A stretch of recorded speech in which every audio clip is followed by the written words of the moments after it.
So hi ಸ್ನೇಹಿತರೆ, ಹೇಗಿದ್ದೀರಾ? I hope ಪ್ರತಿಯೊಬ್ಬರು ಸೂಪರ್ ಆಗಿದ್ದೀರಾ ಅನ್ಕೊಂತೀನಿ.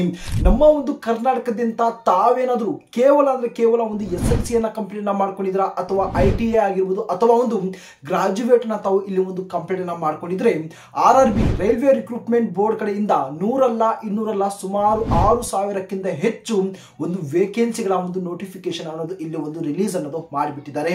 ಸ್ನೇಹಿತರೆ, ಒಂದು ಹೇಳಕ್ಕೆ ಇಲ್ಲಿ ಒಂದು ಇಷ್ಟಪಡ್ತೀನಿ, ಈ ಒಂದು ವೇಕೆನ್ಸಿಯ ಒಂದು ವಿಶೇಷತೆ ಏನಂದ್ರೆ ಕೇವಲ ಒಂದು ಸಿಂಗಲ್ ಟೈಪ್ ಆಫ್ ಎಕ್ಸಾಮಿನೇಷನ್ಸ್ ಅನ್ನು ತಾವು ಕೊಟ್ಟು ಆರಾಮ್ಸೆ ತಾವು ಇಲ್ಲಿ ಒಂದು ಸೆಲೆಕ್ಷನ್ಸ್ ಅನ್ನೋದು ತಾವು ಇಲ್ಲಿ ಪಡ್ಕೋಬಹುದು. ಅಂದ್ರೆ ಇದರ ಒಂದು ಅರ್ಥ ಏನಂದ್ರೆ, ಬೇರೆ ಒಂದು ಗೌರ್ಮೆಂಟ್ ನ ಒಂದು ವೇಕೆನ್ಸಿಗಳಿಗೆ ತಾವು ಅಬ್ಸರ್ವ್ ಮಾಡಿದಾಗ ಅಲ್ಲಿ ಒಂದು ಎಕ್ಸಾಮಿನೇಷನ್ಸ್ ಅನ್ನೋದು ಬಹಳ ಒಂದು ಡಿಫಿಕಲ್ಟ್ ಆಗಿರುತ್ತೆ. ಸಪೋಸ್ ಮಾತಾಡಕ್ಕೆ ಹೋದ್ರೆ ಒಂದು ಪ್ರಿಲಿಮ್ಸ್ ಎಕ್ಸಾಮ್ ಅನ್ನೋದು ಇರುತ್ತೆ, ಮೈನ್ ಎಕ್ಸಾಮ್ ಅನ್ನೋದು ಇರುತ್ತೆ, ಸ್ಟೇಜ್ 1, ಸ್ಟೇಜ್ 2, ಸ್ಟೇಜ್ 3 ಈ ರೀತಿಯಾಗಿರುವಂತಹ ಒಂದು ಬೇರೆ ರೀತಿಯಾದಂತಹ ಒಂದು ಎಕ್ಸಾಮಿನೇಷನ್ಸ್ ಅನ್ನ ಕ್ವಾಲಿಫೈ ಮಾಡಿದ ನಂತರ ತಾವು ಅಲ್ಲಿ ಸೆಲೆಕ್ಷನ್ಸ್ ಅನ್ನ ಪಡೆಯಕ್ಕೆ ಒಂದು ಅವಕಾಶ ಮಾಡಿಕೊಟ್ಟಿರ್ತಾರೆ. ಬಟ್ ಈ ಒಂದು RRB ಕಡೆಯಿಂದ ರಿಲೀಸ್ ಮಾಡಿರುವಂತಹ ಒಂದು ವೇಕೆನ್ಸಿಗಳಿಗೆ ಕೇವಲ ಒಂದು ಪರೀಕ್ಷೆ, ಅದು ಒಂದು ಈಸಿ ಆಗಿರುವಂತಹ ಒಂದು ಪರೀಕ್ಷೆಯನ್ನು ತಾವು ಕೊಟ್ಟು ಆರಾಮಾಗಿ ಈ ಒಂದು RRB ನಲ್ಲಿ ಒಂದು ಒಳ್ಳೆಯ ಒಂದು ಪೋಸ್ಟ್ ಅನ್ನು ತಾವು ಇಲ್ಲಿ ತಾವು ಪಡ್ಕೋಬಹುದು. ಬನ್ನಿ ಇದರ ಬಗ್ಗೆ ಸಂಪೂರ್ಣವಾಗಿರುವಂತಹ ಒಂದು ಡೀಟೇಲ್ಸ್ ಅನ್ನೋದು ಇಲ್ಲಿ ಒಂದು ಶೇರ್ ಅನ್ನ ಮಾಡ್ತೀನಿ. ಆದಷ್ಟು ಈ ಒಂದು ವಿಡಿಯೋನ ತಾವು ಕೊನೆ ತನಕ ನೋಡೋದಕ್ಕೆ ತಾವು ಪ್ರಯತ್ನವನ್ನ ಮಾಡಿ.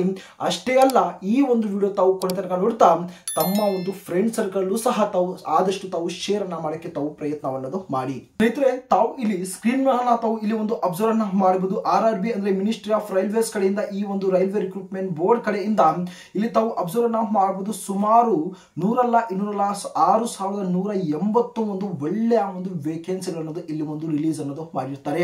ನಮ್ಮ ಒಂದು ಕರ್ನಾಟಕದಿಂದ ಪ್ರತಿಯೊಬ್ಬ ಒಂದು ಕ್ಯಾಂಡಿಡೇಟ್ ಕೂಡ ಇಲ್ಲಿ ಒಂದು ಎಲಿಜಿಬಲ್ ಆಗಿರ್ತಾರೆ ಅಪ್ಲೈ ಅನ್ನ ಮಾಡಕ್ಕೆ. ಒಂದು ಮೇಲ್ ಕ್ಯಾಂಡಿಡೇಟ್ ಗಳಾಗಿರ್ಬೋದು, ಫಿಮೇಲ್ ಕ್ಯಾಂಡಿಡೇಟ್ ಗಳಾಗಿರ್ಬೋದು, ಪ್ರತಿಯೊಬ್ಬ ಒಂದು SC ST OBC EWS PS ನ ಒಂದು ಕ್ಯಾಂಡಿಡೇಟ್ ಗಳು ಕೂಡ ಇಲ್ಲಿ ಆರಾಮ್ಸೆ ತಾವು ಅಪ್ಲಿಕೇಶನ್ ಅನ್ನೋದು ತಾವು ಇಲ್ಲಿ ಹಾಕಬಹುದು. ಓಕೆನಾ? ಇದರ ಬಗ್ಗೆ ಒಂದು ಡೀಟೇಲ್ ಆಗಿರುವಂತಹ ಒಂದು ಇನ್ಫಾರ್ಮೇಶನ್ ತಾವು ಇಲ್ಲಿಂದ ತಾವು ಪಡ್ಕೋಬಹುದು. ಇದರ ಒಂದು ಅಪ್ಲೈ ಮಾಡುವಂತಹ ಒಂದು ಸ್ಟಾರ್ಟಿಂಗ್ ಡೇಟ್ ಬಗ್ಗೆ ಮಾತಾಡಕ್ ಹೋದ್ರೆ ಇದೇ ತಿಂಗಳು 18ನೇ ತಾರೀಕಿಂದ ಇದರ ಒಂದು ಅಪ್ಲೈ ಮಾಡುವಂತಹ ಒಂದು ಸ್ಟಾರ್ಟಿಂಗ್ ಡೇಟ್ ನಾವು ಡಿಕ್ಲೇರ್ ಅನ್ನೋದು ಮಾಡಿದ್ದಾರೆ. ಹಾಗೆ ಇದರ ಒಂದು ಲಾಸ್ಟ್ ಡೇಟ್ ಬಗ್ಗೆ ಮಾತಾಡಕ್ ಹೋದ್ರೆ ನಾಳೆ ತಿಂಗಳು 28ನೇ ತಾರೀಕು ಇದರ ಒಂದು ಲಾಸ್ಟ್ ಡೇಟ್ ಅಥವಾ ಒಂದು ಫೈನಲ್ ಆಗಿರುವಂತಹ ಒಂದು ಡೇಟ್ ಇರುತ್ತೆ. ಈ ಒಂದು 28ನೇ ತಾರೀಕಿನ ಒಂದು ಒಳಗಡೆ ಒಂದು ನಾಳೆ ತಿಂಗಳು 28ನೇ ತಾರೀಕಿನ ಒಂದು ಒಳಗಡೆ ತಾವು ಅಪ್ಲಿಕೇಶನ್ಸ್ ಅನ್ನ ತಾವು ಹಾಕಬಹುದು. ಟೋಟಲ್ ನಂಬರ್ ಆಫ್ ಪೋಸ್ಟ್ ಬಗ್ಗೆ ಮಾತಾಡೋದ್ರೆ ತಮಗೆ ಆಲ್ರೆಡಿ ಗೊತ್ತಿದೆ, 6,180 ಒಂದು ಪೋಸ್ಟ್ ಅನ್ನ ಇಲ್ಲಿ ಒಂದು ರಿಲೀಸ್ ಅನ್ನೋದು ಮಾಡಿರ್ತಾರೆ. ಇದರ ಒಂದು ಎಕ್ಸಾಮ್ ಡೇಟ್ ಬಗ್ಗೆ ಮಾತಾಡೋದ್ರೆ ತಾವು ಇಲ್ಲಿ ಮೆನ್ಷನ್ ಮಾಡಿರ್ಬೋದು. ನೋಟಿಫೈಡ್ ಲೇಟರ್ ಅಂದ್ರೆ ಇದರ ಬಗ್ಗೆ ಒಂದು ಲೇಟ್ ಆಗಿ ಇಲ್ಲಿ ಒಂದು ಅಪ್ಡೇಟ್ ಅನ್ನೋದು ಇಲ್ಲಿ ಒಂದು ಕೊಡ್ತಾರೆ. ಈಗ ಇದರ ಒಂದು ಬಹಳ ಒಂದು ಇಂಪಾರ್ಟೆಂಟ್ ಆಗಿ ಎಲಿಜಿಬಿಲಿಟಿ ಡೀಟೇಲ್ಸ್ ಬಗ್ಗೆ ಮಾತಾಡಕ್ ಹೋದ್ರೆ any 10th pass candidate with ITA certificate can apply technician grade 3 ಅಂತ ಒಂದು ಮೆನ್ಷನ್ ಮಾಡಿದ್ದಾರೆ. ತಾವೇನಾದ್ರೂ ಕೇವಲ 10th ಪಾಸ್ ಆಗಿದ್ರೆ ಅದರ ಒಂದು ಜೊತೆಗೆ ತಾವೇನಾದ್ರೂ ಒಂದು ITA ಸರ್ಟಿಫಿಕೇಟ್ ಇದ್ರೆ ಆ ಒಂದು ITA ಸರ್ಟಿಫಿಕೇಟ್ ಒಂದು ಫಿಟ್ಟರ್ ಆಗಿರ್ಬೋದು, ಟರ್ನರ್ ಆಗಿರ್ಬೋದು, ಎಲೆಕ್ಟ್ರಿಷಿಯನ್ ಆಗಿರ್ಬೋದು, ಅದು ಯಾವುದೇ ಒಂದು ಫೀಲ್ಡ್ ಅಲ್ಲಿ ತಮ್ಮ ಒಂದು ITA ತಾವು ಕಂಪ್ಲೀಟ್ ಅನ್ನ ಮಾಡ್ಕೊಂಡಿದ್ರೆ ಈ ಒಂದು RRB ಕಡೆಯಿಂದ ರಿಲೀಸ್ ಮಾಡಿರುವಂತಹ ಈ ಒಂದು ಟೆಕ್ನಿಷಿಯನ್ ಗ್ರೇಡ್ 3 ತಾವು ಅಪ್ಲಿಕೇಶನ್ಸ್ ಅನ್ನ ತಾವು ಹಾಕಬಹುದು. ಹಾಗೆ ತಾವೇನಾದ್ರೂ ಒಂದು BSc ಆಗಿರ್ಬೋದು ಅಥವಾ ಒಂದು BTech ಅನ್ನ ತಾವು ಕಂಪ್ಲೀಟ್ ಅನ್ನ ಮಾಡ್ಕೊಂಡಿದ್ರೆ ಈ RRB ಕಡೆಯಿಂದ ರಿಲೀಸ್ ಮಾಡಿರುವಂತಹ ಒಂದು ಟೆಕ್ನಿಷಿಯನ್ ಗ್ರೇಡ್ 1ಗೆ ತಾವು ಅಪ್ಲಿಕೇಶನ್ ಅನ್ನೋದು ತಾವು ಇಲ್ಲಿ ಹಾಕಬಹುದು. ಅಂದ್ರೆ 2 ರೀತಿಯಾದಂತಹ ಒಂದು ವೇಕೆನ್ಸಿಗಳನ್ನ ಇಲ್ಲಿ ಒಂದು ರಿಲೀಸ್ ಅನ್ನ ಮಾಡಿದ್ದು ತಮ್ಮ ಒಂದು ಕ್ವಾಲಿಫಿಕೇಶನ್ಗೆ ತಕ್ಕ ಹಾಗೆ ತಾವು ಅಪ್ಲಿಕೇಶನ್ಸ್ ಅನ್ನ ತಾವು ಹಾಕೋದಕ್ಕೆ ತಾವು ಟ್ರೈ ಅನ್ನ ಮಾಡಬಹುದು. ಈಗ ಇದರ ಒಂದು ಸ್ಯಾಲರಿ ಬಗ್ಗೆ ಮಾತಾಡಕ್ ಹೋದ್ರೆ ಸ್ನೇಹಿತರೆ, RRB ಕಡೆಯಿಂದ ಬಹಳ ಒಂದು ಒಳ್ಳೆಯ ಒಂದು ಸ್ಯಾಲರಿ ಅನ್ನೋದು ತಾವು ಇಲ್ಲಿ ಪಡ್ಕೋಬಹುದು. ತಾವು ಗಮನಿಸಬಹುದು, ಸುಮಾರು 29,200 ರೂಪಾಯಿನ ತಮ್ಮ ಒಂದು ಸ್ಟಾರ್ಟಿಂಗ್ ಆಗಿರುವಂತಹ ಒಂದು ಸ್ಯಾಲರಿನ ಸ್ಟಾರ್ಟ್ ಅನ್ನ ಮಾಡಿ ಸುಮಾರು 97,300 ರೂಪಾಯಿವರೆಗೂ ತಾವು ಇಲ್ಲಿ ಒಂದು ಟೋಟಲ್ ಆಗಿರುವಂತಹ ಒಂದು ಸ್ಯಾಲರಿ ಅನ್ನೋದು ತಾವು ಇಲ್ಲಿ ಪಡ್ಕೋಬಹುದು. ಬಹಳ ಒಂದು ಒಳ್ಳೆಯ ಒಂದು ಸ್ಯಾಲರಿ ಇರುತ್ತೆ ವಿತ್ ಪ್ರತಿ ಒಂದು ಫೆಸಿಲಿಟೀಸ್ ಅನ್ನೋದು ತಮಗೆ ಇಲ್ಲಿ ಒಂದು ಮಾಡಿಕೊಡ್ತಾರೆ. ಏಜ್ ಲಿಮಿಟ್ ಅನ್ನೋ ತಾವು ಅಬ್ಸರ್ವ್ ಮಾಡಬಹುದು. 1/7/2025ಕ್ಕೆ ಇಲ್ಲಿ ತಮ್ಮ ಒಂದು ಏಜ್ ಅನ್ನ ಇಲ್ಲಿ ಒಂದು ಕೌಂಟ್ ಅನ್ನ ಮಾಡಿದಾಗ ಮಿನಿಮಮ್ ಆಗಿ ಏಜ್ 18 ವರ್ಷ ಅಂತ ಒಂದು ಕೇಳಿದ್ದಾರೆ ಮತ್ತು ಮ್ಯಾಕ್ಸಿಮಮ್ ಆಗಿ ಏಜ್ 22 ವರ್ಷ ಅಂತ ಇಲ್ಲಿ ಒಂದು ಏಜ್ ಲಿಮಿಟ್ ಅನ್ನೋದು ಇಲ್ಲಿ ಒಂದು ಕೇಳಿರ್ತಾರೆ. ಇದರ ಒಂದು ಏಜ್ ರಿಲ್ಯಾಕ್ಸೇಷನ್ ಸಹ ತಾವು ಇಲ್ಲಿ ಒಂದು ಅಬ್ಸರ್ವ್ ಅನ್ನ ಮಾಡಬಹುದು.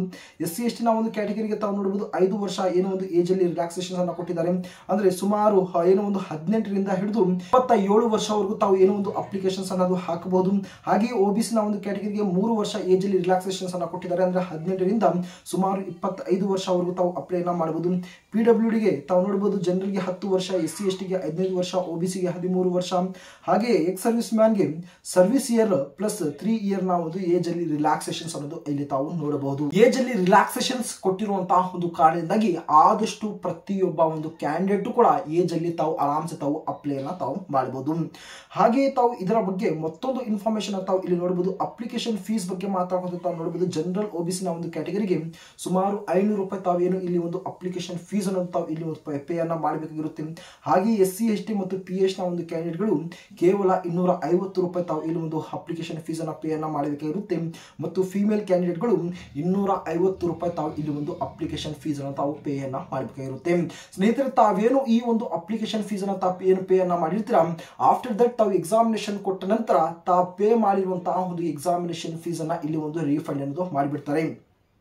ಫಾರ್ ಎಕ್ಸಾಂಪಲ್ ಆಗಿ ಜನರಲ್ OBC ಅವರಿಗೆ ಇದರಲ್ಲಿ 500 ರೂಪಾಯಿ 400 ರೂಪಾಯಿ ಇಲ್ಲಿ ಒಂದು ಏನೊಂದು ರೀಫಂಡ್ ಅನ್ನ ಮಾಡಿಬಿಡ್ತಾರೆ.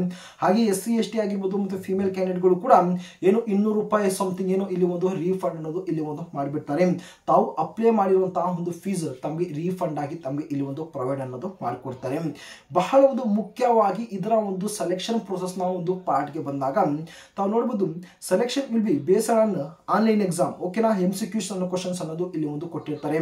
ಸಿಂಪಲ್ ಆಗಿ ಒಂದು ಕ್ವಶನ್ಸ್ ಅನ್ನ ಕೊಟ್ಟಿರ್ತಾರೆ. ಅದರ ಒಂದು 4 ಒಂದು ಆನ್ಸರ್ ಅನ್ನ ಕೊಟ್ಟಿರ್ತಾರೆ. ಯಾವ ಒಂದು ಆನ್ಸರ್ ಅಂತ ತಾವು ಸೆಲೆಕ್ಟ್ ಅನ್ನ ಮಾಡಿ ಈ ರೀತಿಯಾಗಿರುವಂತಹ ಒಂದು ಟಿಕ್ ಅನ್ನ ಮಾಡಿ ತಾವು ಇಲ್ಲಿ ಬರಬೇಕಾಗಿರುತ್ತೆ. ಓಕೆ, ನಂತರ ಇದರಲ್ಲಿ ತಾವೇನಾದ್ರೂ ಒಂದು ಕ್ವಾಲಿಫೈ ಆಗ್ಬಿಟ್ರೆ, ಪಾಸ್ ಆಗ್ಬಿಟ್ರೆ, short list candidate will go for document verification ಅನ್ನೋದು ಮೆನ್ಷನ್ ಮಾಡಿದ್ದಾರೆ.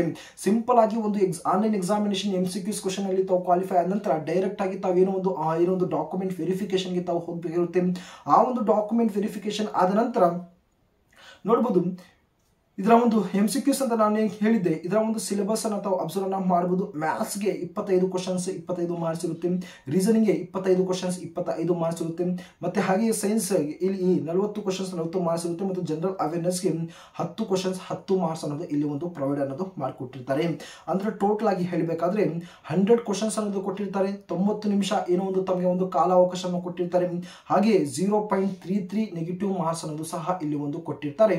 ಬಹಳ ಒಂದು ಕೇರ್ಫುಲ್ ಆಗಿ ತಾವು ಏನೋ ಒಂದು MCQs ಕ್ವಶನ್ಸ್ ಗೆ ತಾವು ಆನ್ಸರ್ ಅನ್ನ ಮಾಡ್ತೀರಾ, ಬಹಳ ಒಂದು ಅಚ್ಚುಕಟ್ಟಾಗಿ ತಾವು ಇಲ್ಲಿ ತಾವು ಮಾಡ್ಕೊಂಡು ಬರಬೇಕಾಗಿರುತ್ತೆ.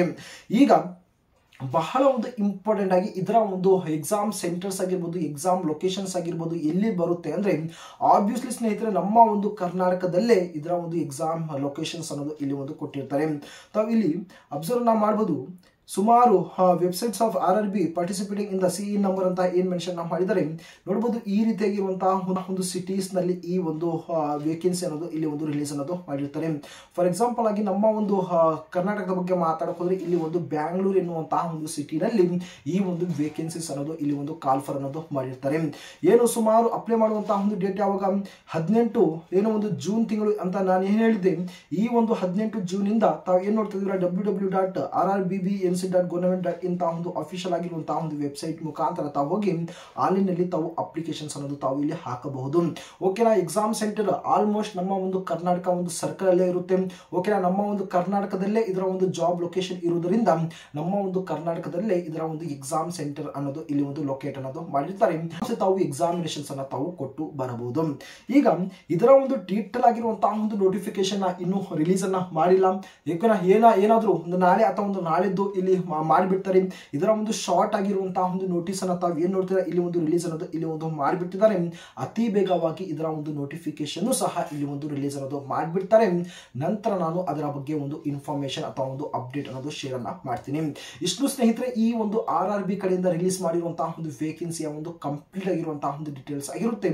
ಇದರ ಒಂದು ಅಫಿಷಿಯಲ್ ಆಗಿರುವಂತಹ ಒಂದು ವೆಬ್ಸೈಟ್ ಆಗಿರ್ಬೋದು, ಇದರ ಒಂದು ನೋಟಿಫಿಕೇಶನ್ ಒಂದು ಲಿಂಕ್ ಆಗಿರ್ಬೋದು ತಮಗೆ ಇಲ್ಲಿ ಒಂದು ಡಿಸ್ಕ್ರಿಪ್ಷನ್ ಅಲ್ಲಿ ತಮಗೆ ಸಿಗುತ್ತೆ. ಆದಷ್ಟು ಹೋಗಿ ತಾವು ಪ್ರತಿಯೊಬ್ಬರು ತಾವು ಚಕೋಟನ್ನ ತಾವು ಮಾಡಕ್ಕೆ ತಾವು ಪ್ರಯತ್ನವನ್ನ ಮಾಡಿ. ಹಾಗೆಯೇ ಪ್ರತಿ ಒಂದು ಸರ್ಕಾರಿ ಹುದ್ದೆಗಳ ಒಂದು ಅಪ್ಡೇಟ್ಗಳಿಗೋಸ್ಕರ ಆದಷ್ಟು ಪ್ರತಿಯೊಬ್ಬರು ಒಂದು ಟೆಲಿಗ್ರಾಮ್ ಗ್ರೂಪ್ ನ ಅಥವಾ ಒಂದು ಚಾನಲ್ ತಾವು ಜಾಯ್ನ್ ಆಗಿ ಆ ಒಂದು ಟೆಲಿಗ್ರಾಮ್ ಚಾನಲ್ ಒಂದು ಲಿಂಕ್ ಸಹ ನಾನು ಡಿಸ್ಕ್ರಿಪ್ಷನ್ ಅಲ್ಲಿ ಪೇಸ್ಟ್ ಅನ್ನೋದು ಮಾಡಿರ್ತೀನಿ.